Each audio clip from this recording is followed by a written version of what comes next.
दोस्तों, स्वागत है आप सभी का आपके अपने चैनल एचपी सक्सेस क्लासेस में। दोस्तों, आज अपन 18 जून का करंट अफेयर पढ़ने जा रहे हैं। उससे पहले आप सभी लोग एक बार वीडियो को लाइक करना है, कमेंट करना आपको क्लासेस कैसी लग रही है। और एप्लीकेशन में एचपी सक्सेस क्लासेस जो एप्लीकेशन है अपनी, उस पर क्लासेस अपलोड हो रही है, कंटिन्यू क्विज अपलोड हो रही है। 9 से लेके 14 तक की क्विज अपलोड हो गई है। आप लोग बताना क्या ये कंप्लीट वीकली क्विज भी अपलोड करनी है? ठीक है, कमेंट सेक्शन में जरूर बताना ये चीज़। और आईबीपीएस का नया कैलेंडर आ गया है, न्यू कैलेंडर आ गया, आपको पता ही है। तो सबसे पहले आपके आईबीपीएस पीओ का मेंस होने वाला है, पता है ना आपको? तो अगर आप अभी भी करंट अफेयर नहीं पढ़ रहे हो तो बहुत बड़ी गलती कर रहे हो। ठीक है, तो करंट अफेयर पढ़ो, जो मैं पढ़ा रहा हूँ डेली। अच्छे से नोट्स बनाओ, पीडीएफ से भी रिवाइज करो, बट नोट्स बनाओ। लिखी हुई चीज़ें ज़्यादा टाइम तक याद रहती है। ठीक है, और जल्दी आईबीपीएस पीओ की स्ट्रेटजी भी मैं शेयर करूंगा, कंप्लीट प्री मेंस की, कैसे आपको प्रिपरेशन करनी है। तो आज के सेशन को स्टार्ट करते हैं। उससे पहले एक बार वीडियो को लाइक कर देना यार, और कमेंट करना। लाइक और कमेंट में कुछ भी शर्म मत करो, ज़्यादा से ज़्यादा लाइक कमेंट करो, शेयर करो। तो स्टार्ट करते हैं आज के सेशन को। Which organisation has launched the cyber Suraksha exercise to boost cyber resilience in defence domain? तो डिफेंस के अंदर साइबर रेजिलियंस को बढ़ाने के लिए साइबर सुरक्षा एक्सरसाइज लॉन्च की है हेडक्वार्टर इंटीग्रेटेड डिफेंस स्टाफ ने। ठीक है, हेडक्वार्टर इंटीग्रेटेड डिफेंस स्टाफ है, इसको 2001 में गवर्नमेंट ऑफ इंडिया ने सेटअप किया है। ठीक है, और ये सेटअप किया on the recommendation of group of ministers setup by government of India to review the recommendation of Kargil review committee. And Kargil review committee के जो हेड थे के सुब्रमण्यम। ओके, डीआरडीओ न्यूज में था क्योंकि प्रोजेक्ट कुशा है वो डीआरडीओ के अंडर है अभी, प्रोजेक्ट कुशा। ये क्या है? Long range air defence system. ये S-400 S-500 को रिप्लेस कर देगा। ठीक है, जो भी मिसाइल वगैरह ड्रोन आएंगे उनको इंटरसेप्ट करेगा। ठीक है, इसके अंदर 3 है, कुशाम 1, कुशाम 2 एंड M3। एंड इनकी रेंज कितनी है? M1 की रेंज 150, M2 की 250 एंड M3 की 350 किलोमीटर। एंड जो प्रोजेक्ट कुशा है उसके लिए डीआरडीओ के साथ, डीआरडीओ डेवलपिंग पार्टनर कौन है? डेवलपिंग पार्टनर कौन सी कंपनी है? तो वो है भारत इलेक्ट्रॉनिक्स लिमिटेड। क्लियर? और सीबीआई न्यूज में क्यों था? क्योंकि CBI got India first, CBI को रिसीव हुआ है इंडिया का पहला silver notice system. Silver notice system किसने लॉन्च किया है? By Interpol. इंटरपोल ने लॉन्च किया था central silver notice system. Interpol, Interpol का हेडक्वार्टर कहाँ है? लियो फ्रांस, लियो फ्रांस के अंदर है। ओके, यहाँ तक सारी चीजें क्रिस्टल क्लियर। आगे चले अपन क्वेश्चन नंबर 2 के ऊपर।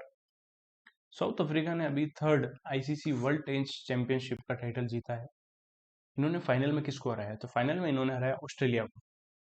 ओके, तो पहली बार आईसीसी वर्ल्ड टेस्ट चैंपियनशिप जीती है साउथ अफ्रीका ने। तो देखो, फर्स्ट टाइम जो हुई थी वो न्यूजीलैंड ने जीती थी, इंडिया को हराया था। सेकंड टाइम डब्ल्यूटीसी जो फाइनल हुआ था ऑस्ट्रेलिया ने जीती थी, इंडिया को हराया था। और थर्ड टाइम जो हुई है साउथ अफ्रीका ने जीती है और ऑस्ट्रेलिया को हराया है। ठीक है, फाइनल हुआ लॉर्ड्स के ग्राउंड में। मैन ऑफ द मैच का अवार्ड मिला है एडन मार्क्रम को। ठीक है, और 27 साल बाद जीती है। 1998 में आईसीसी नॉकआउट चैंपियनशिप जो होती थी, जिसको आईसीसी चैंपियंस ट्रॉफी बोलते थे, जो केनिया में हुई थी, वो साउथ अफ्रीका ने जीती थी। उसके बाद अब जाके जीती है।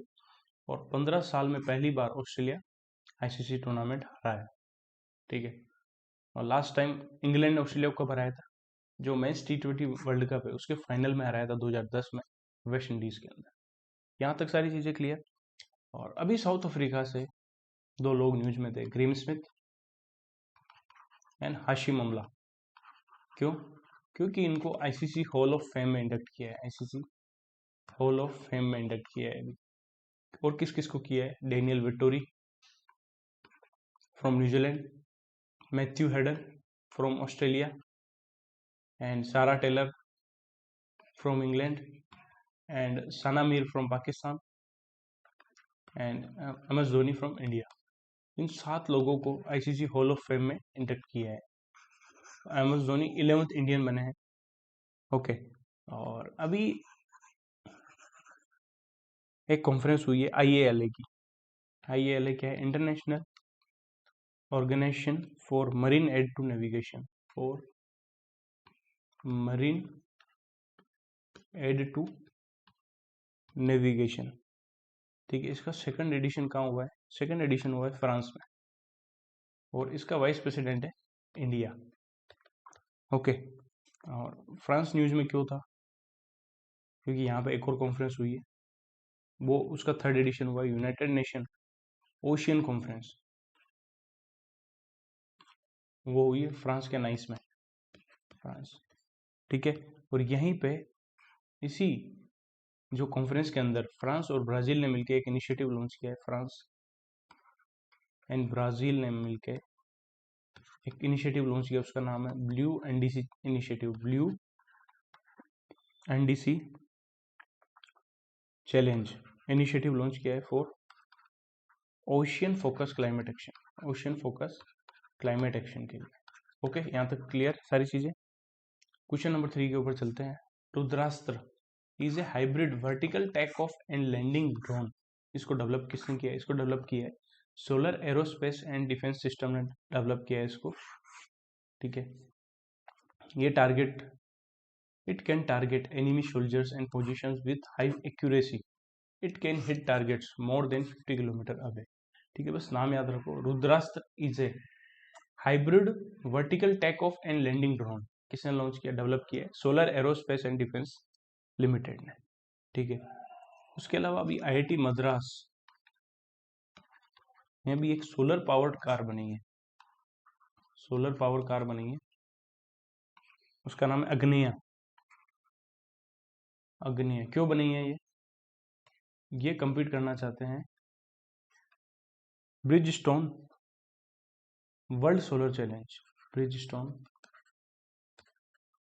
वर्ल्ड सोलर चैलेंज 2025 का, वर्ल्ड सोलर चैलेंज 2025 के अंदर कंपीट करने के लिए आईआईटी मद्रास ने सोलर पावर्ड कार बनी है जिसका नाम है अग्निया। और ब्रिजस्टोन वर्ल्ड सोलर चैलेंज ये 3000 किलोमीटर की ड्राइव है। ये कहाँ से कहाँ तक? डार्विन से लेके एडिलेड तक, डार्विन से लेके एडिलेड ऑस्ट्रेलिया तक। तो वर्ल्ड सोलर चैलेंज कहाँ होगा? 2025 का ऑस्ट्रेलिया में होगा। ये भी एक क्वेश्चन एक्स्ट्रा।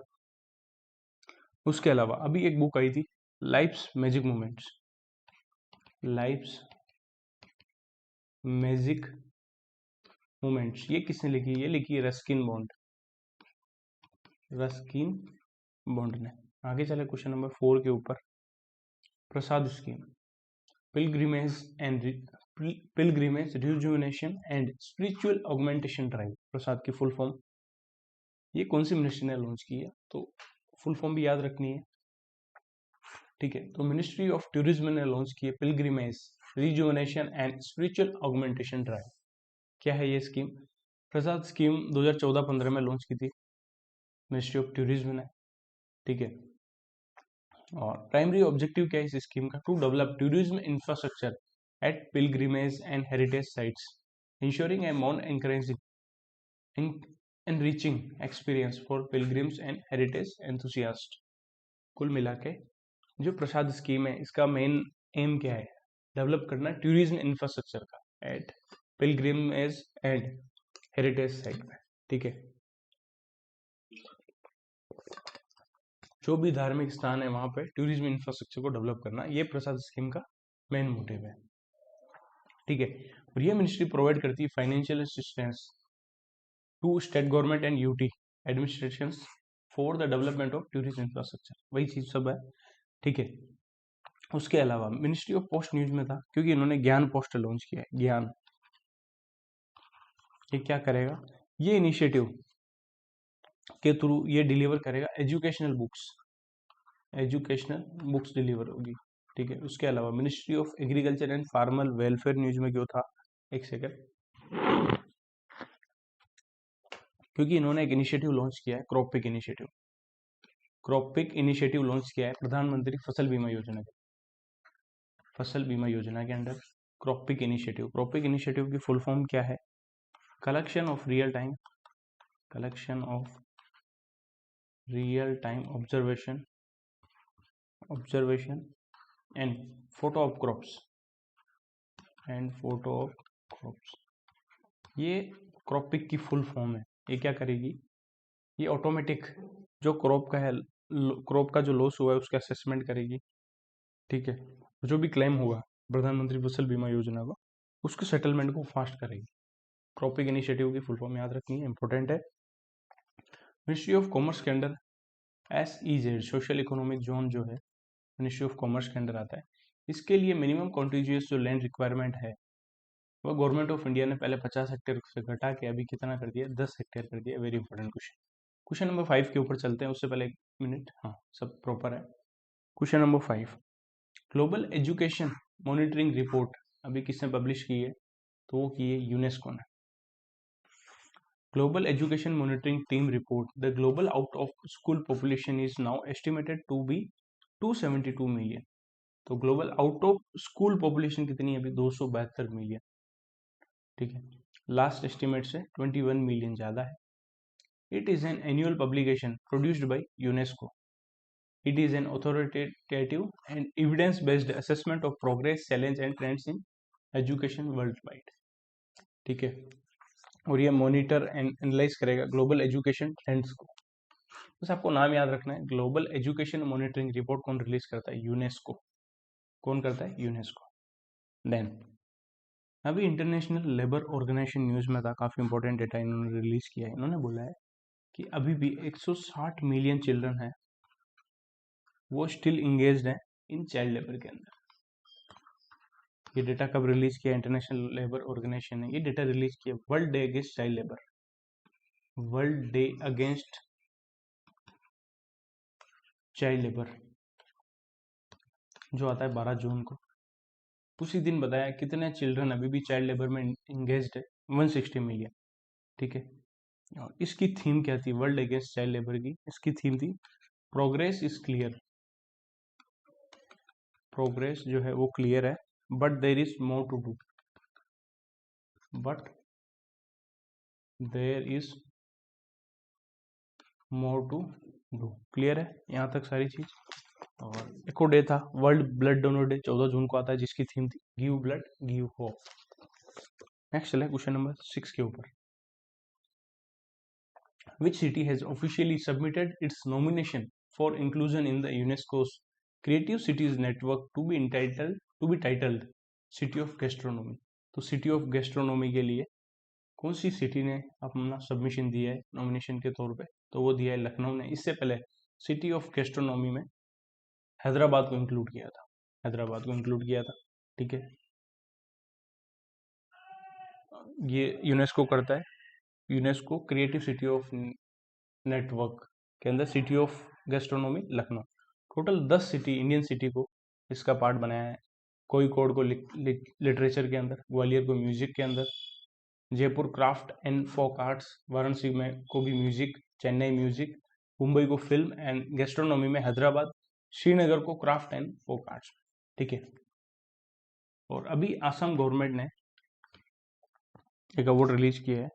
जो अवार्ड इंस्टीट्यूट था, अवार्ड का नाम है श्रीमंत शंकरादेव अवार्ड, शंकरादेव अवार्ड।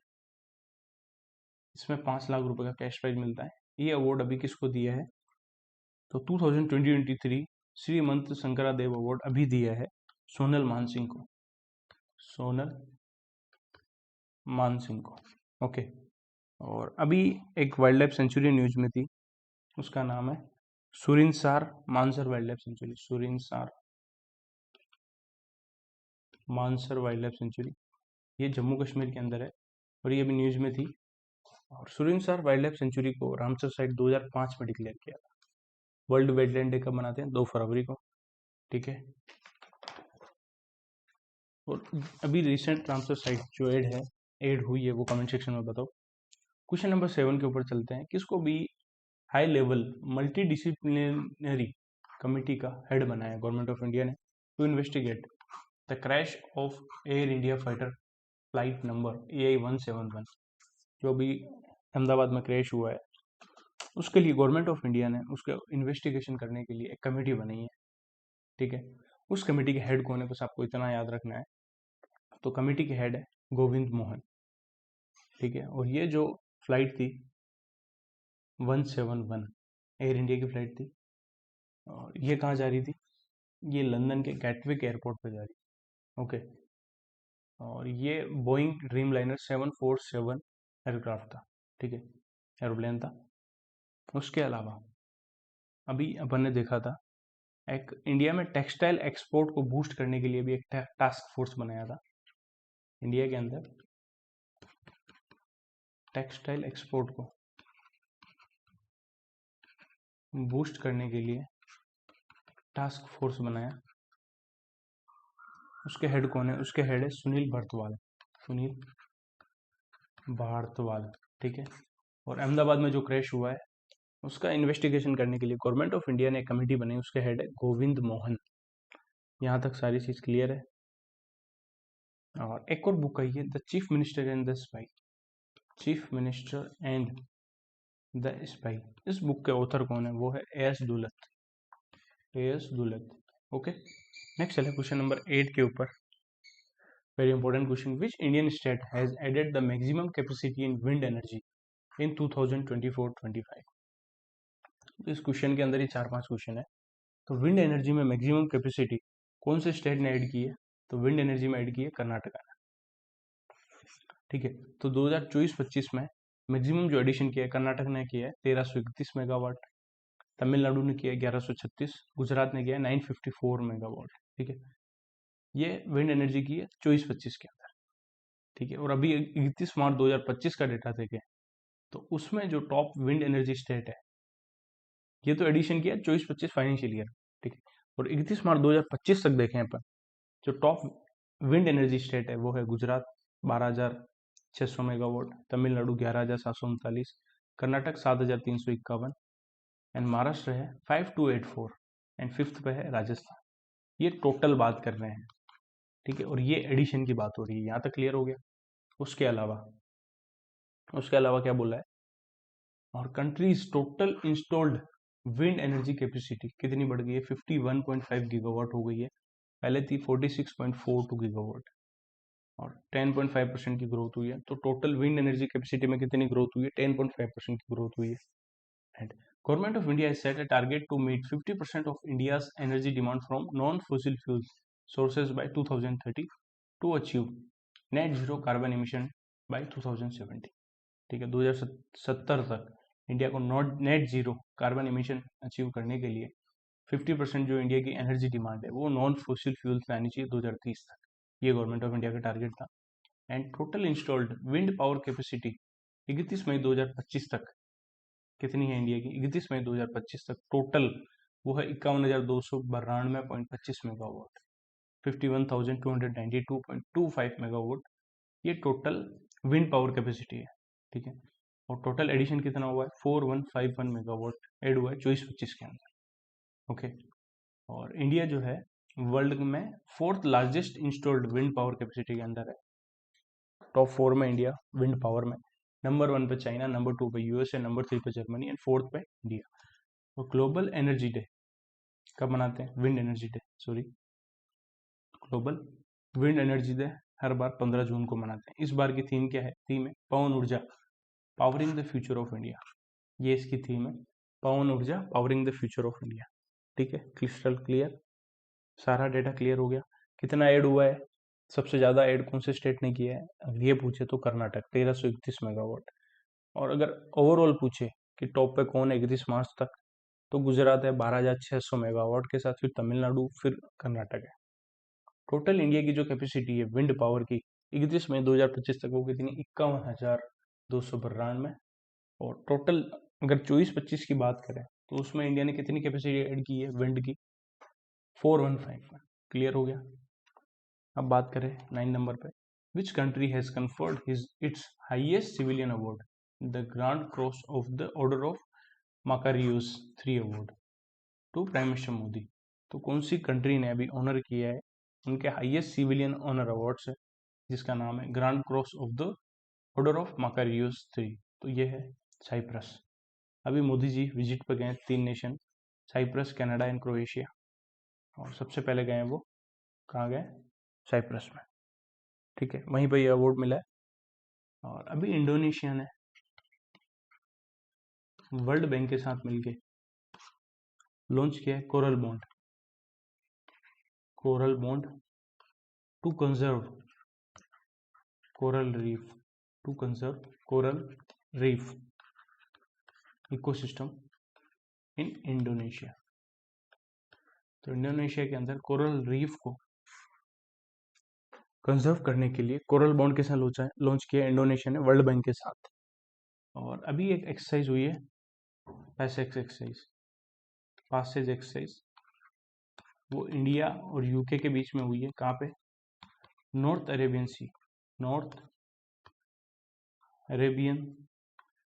सी में हुई है। देन और अब इंडिया फ्रांस के बीच में शक्ति एक्सरसाइज हुई है, इंडिया फ्रांस के बीच में 8th एडिशन हुआ है शक्ति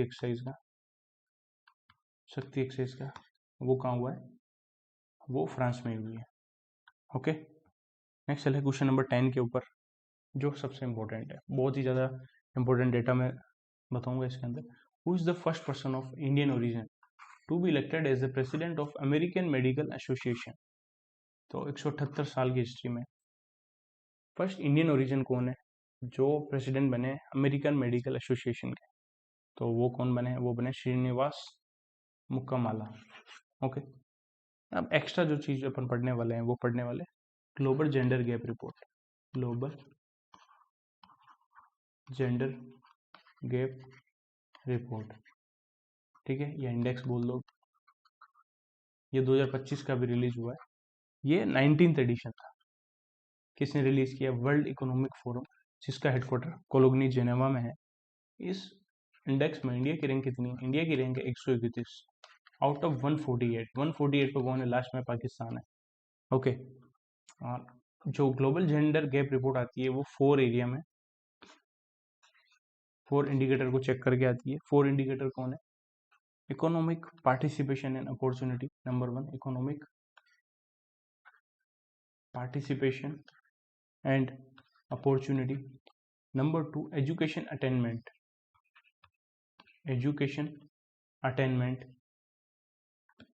number 3 health and survival, number 4 political empowerment, ठीक है। ये 4 डेटा है। टॉप 5 कंट्री कौन कौन सी है ये तो याद रखनी है आपको। Iceland, Finland, Norway, UK and New Zealand, ये टॉप 5 कंट्री है। ओवरऑल जेंडर गैप कितना हो गया? ओवरऑल जेंडर गैप वर्ल्ड में 68.5%। और इंडिया की बात करें तो इंडिया का स्कोर कितना था जेंडर पैरिटी का? इंडिया का जो स्कोर था 64.1%, ठीक है। और पॉलिटिकल एम्पावरमेंट जो इंडिया के अंदर पॉलिटिकल एम्पावरमेंट 0.9% से गिर गया है। पहले 14.7% था, अभी 13.8% हो गया है। देन अगर अभी एशिया की कंट्री की बात करें तो बांग्लादेश की जो रैंक है काफ़ी इंप्रूव है, 24 नंबर। नेपाल की रैंक कितनी है? 125। आज भी एक लड़का या किसी एग्जाम में यही पूछा था कि इंडिया के जस्ट पास में कौन सी कंट्री की रैंक है, तो आपको कितना डिटेल में इंडेक्स पढ़ने होंगे इसमें, ठीक है। नेपाल की 125, श्रीलंका 130, इंडिया की सबसे क्लोज कौन है? श्रीलंका है। मालदीव्स की कितनी है? मालदीव की है 138। मालदीव्स का ग्लोबल टूरिज्म मेंबरशिप किसको बनाया? कैटरीना कैफ। और भूटान की कितनी है? 119। और सबसे लास्ट में है पाकिस्तान, ठीक है। और फर्स्ट इंडियन ओरिजिन कौन है जिनको अमेरिकन मेडिकल एसोसिएशन का प्रेसिडेंट बनाया? श्रीनिवास मुक्कामाला। याद रहेगा सारा डेटा। आगे चलें क्वेश्चन नंबर 11 के ऊपर। How much financial allocation has the ministry of agriculture and farmer welfare announce to strengthen the Agristack initiative? तो मिनिस्ट्री ऑफ एग्रीकल्चर ने एग्रीस्टैक इनिशिएटिव के लिए कितना एलोकेशन किया है? 6000 करोड़ रुपए, ठीक है। अब चलते हैं बैंकिंग अवेयरनेस के ऊपर। बैंकिंग अवेयरनेस के भी आप काफी सारे क्वेश्चन है, सारे क्वेश्चन इंपॉर्टेंट है। किसको भी रिसेंटली अपॉइंट किया है as additional director and part time chairman of Tamil Nadu mercantile bank? तो तमिलनाडु मर्केंटाइल बैंक के director and part time chairman किसको बनाया है? तो बनाया के रामचंद्रन, ओके। और अभी प्रशांत कुमार जो यस बैंक के एमडी सीईओ है,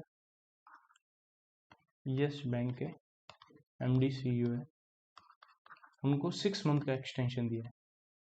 6 मंथ का एक्सटेंशन दिया है। ठीक है। Ashish Pande union bank of India के एमडी सीईओ बने हैं, रिप्लेस करेंगे मनी मेहकलाई को। और जो आशीष पांडे अभी करंट ईडी है बैंक ऑफ महाराष्ट्र में। Then Kalyan Kumar central bank of India के एमडी सीईओ बने, रिप्लेस करेंगे एमवी राव को। और ये करंट ईडी है अभी पीएनबी में। देन स्वरूप कुमार शाह, इनको एक्सटेंशन दी है 2027 तक। ठीक है। और ये पंजाब एंड सिंध बैंक के MD CEO, Punjab and Sindh bank के एमडी एंड सीईओ है। क्लियर हो गया यहाँ तक सारी चीजें। आगे चले क्वेश्चन नंबर 2 के ऊपर। कौन से स्मॉल फाइनेंस बैंक ने अभी मारुति सुजुकी के साथ पार्टनरशिप की है to expand retail car financing? तो रिटेल कार फाइनेंसिंग बढ़ाने के लिए मारुति सुजुकी के साथ पार्टनरशिप की है इक्विटस स्मॉल फाइनेंस बैंक, जिसका हेडक्वार्टर आप कमेंट सेक्शन में बताना इसका हेडक्वार्टर का है। Okay. Then Jana small finance bank ने अभी आरबीआई के पास अप्लाई किया है for universal bank licence. Universal bank के लाइसेंस के लिए अप्लाई किया है इन्होंने। यूनिवर्सल बैंक के लिए मिनिमम नेटवर्थ 1000 करोड़ चाहिए। जो भी स्मॉल फाइनेंस बैंक है वो लिस्टेड होना चाहिए रिकॉग्नाइज स्टॉक एक्सचेंज पे। रिकॉग्नाइज स्टॉक एक्सचेंज के ऊपर प्रॉफिट होना चाहिए लास्ट टू फाइनेंशियल ईयर में। एंड उसके अलावा जो ग्रोस एनपीए है वो लेस देन इक्वल टू 3% होना चाहिए। नेट एनपीए है लेस देन इक्वल टू 1% होना चाहिए। यहाँ तक सारी चीज़ें क्लियर हो गई। उसके अलावा अभी यस बैंक में एक जापान के बैंक ने स्टेक खरीदा है, सुमिटोमो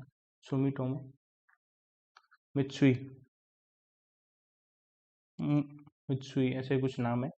जापान का जो बैंक है उसने 20% एक्वायर किया है। यस बैंक एक्वायर किया है 20% स्टेक। इसमें किया यस बैंक 20% में से 13.19 किया है एसबीआई से। एसबीआई का जो स्टेक है यस बैंक में उसमें से 13.19 किया एंड रिमेनिंग जो है वो बाकी जो है यस बैंक का मिक्स उससे किया है। ठीक है। तो ये डेटा याद रखना काफी इंपॉर्टेंट है। क्वेश्चन नंबर 3 के ऊपर चलते हैं। As per the upgraded scores 2.0 framework, complaints are automatically directed to the concerned entities which are mandated to respond with an action taken report within how many days?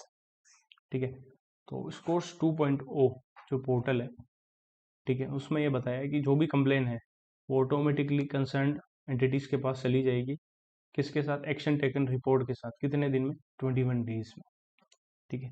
SEBI ने launch किया था ये complaint redress system scores, और सेबी ने resolve कर दी है 4493 investor complaint. ठीक है। सेबी ने स्कोर्स जो है सेबी कंप्लेंट रिड्रेसल सिस्टम 2011 में लॉन्च किया था। ठीक है। और अगर इन्वेस्टर डिससेटिस्फाइड है रेस्पॉन्स के साथ, जो रेस्पॉन्स देंगे, तो वो फर्स्ट लेवल मीटिंग 15 दिन के अंदर और कर सकता है। ठीक है। और एक्स्ट्रा चीज अगर याद करें अपन, जो अपन ने कल भी बैंकिंग यूनिट्स के बहुत सारे क्वेश्चन पढ़े थे, उसमें एक था institute for development and research in banking technology, जिसका हेडक्वार्टर हैदराबाद में है। आईडीआरबीटी ने एनपीसीआई के साथ पार्टनरशिप की। क्यों? एक ट्रेनिंग प्रोग्राम स्टार्ट कर रहे हैं for tech and cyber professional in banking and digital payment service.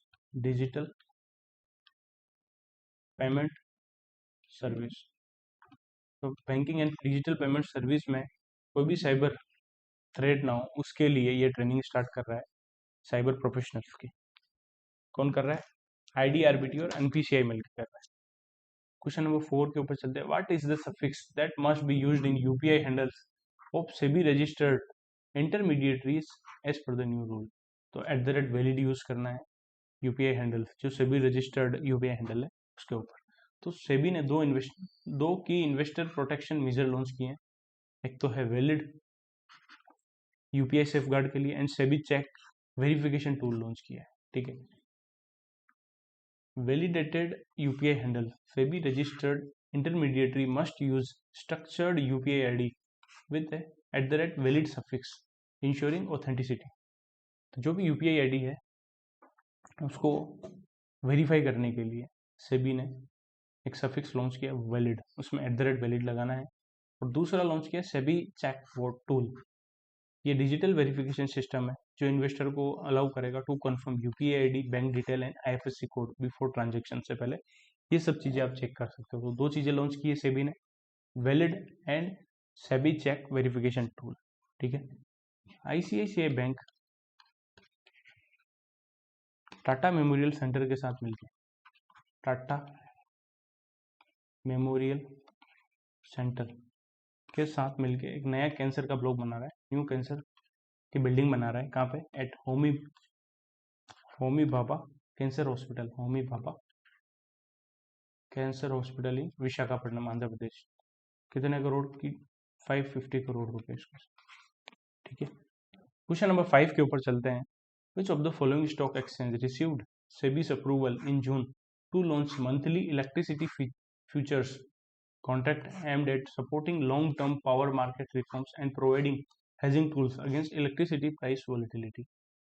तो ये अभी किसको अप्रूवल दिया है सेबी ने? तो वो दिया है national stock exchange of India को दिया है। ठीक है। जून के अंदर Mumbai based Jio black rock investment adviser private limited, जो 50-50 जॉइंट वेंचर है जियो फाइनेंशियल का and global asset manager black rock का, उसको भी अप्रूवल मिला है सेबी से।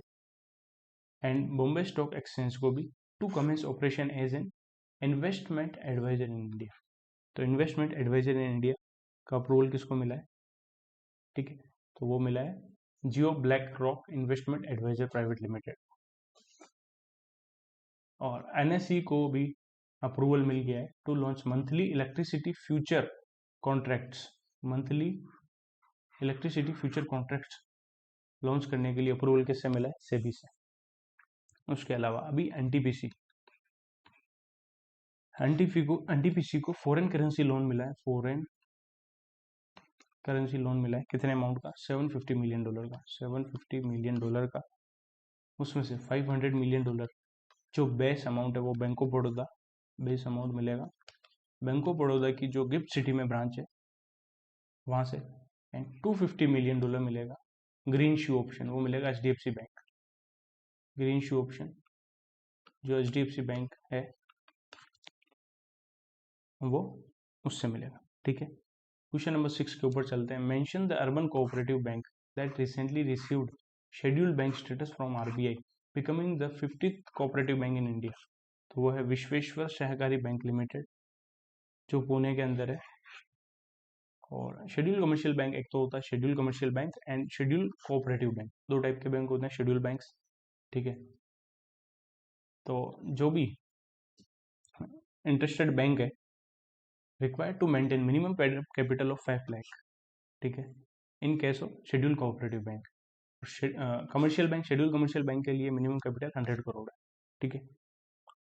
उसके अलावा आरबीआई ने अभी अपन ने पढ़ा था वीडियो केवाईसी अलाउ कर दी है, वीडियो केवाईसी अलाउ कर दी है for inoperative account, in operative accounts and unclaim deposit, unclaim deposit के लिए।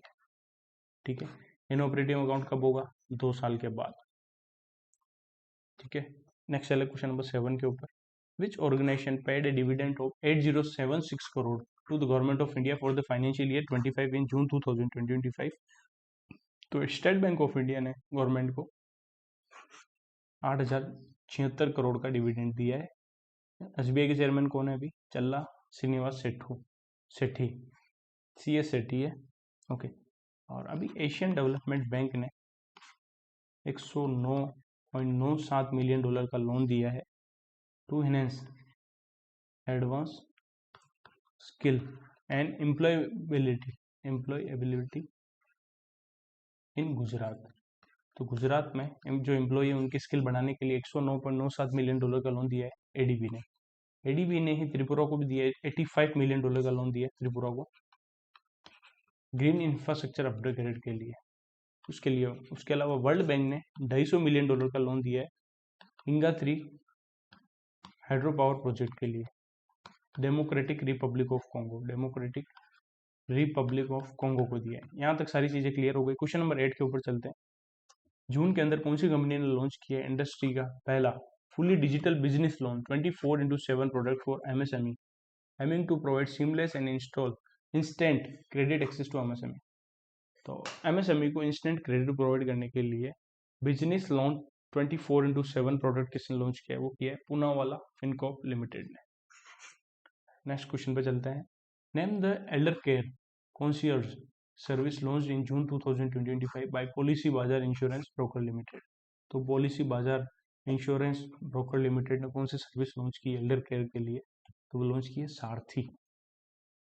ओके, ठीक है दोस्तों, thank you for watching this video. मिलते हैं नेक्स्ट वीडियो में। जय श्री राम दोस्तों, राधे राधे। वीडियो को लाइक करना और जो भी डेटा मैं लिखा रहा हूँ उसको नोट करते जाओ। डेली 1 से 1.5 घंटा जीए में दो, बहुत ही अच्छा जीए हो जाएगा। ओके, मिलते हैं नेक्स्ट क्लास में। जय श्री राम दोस्तों, राधे राधे। और क्विज जाके जरूर दो ऐप पे, उससे आपका रिविजन होता रहेगा, इसीलिए मैंने क्विज स्टार्ट की है। और अगर आपको क्विज से भी हेल्प हो रही है तो कमेंट जरूर करो कि जो क्विज दे रहा है एक बार कमेंट किया करो। ओके, मिलते हैं नेक्स्ट क्लास में। जय श्री राम।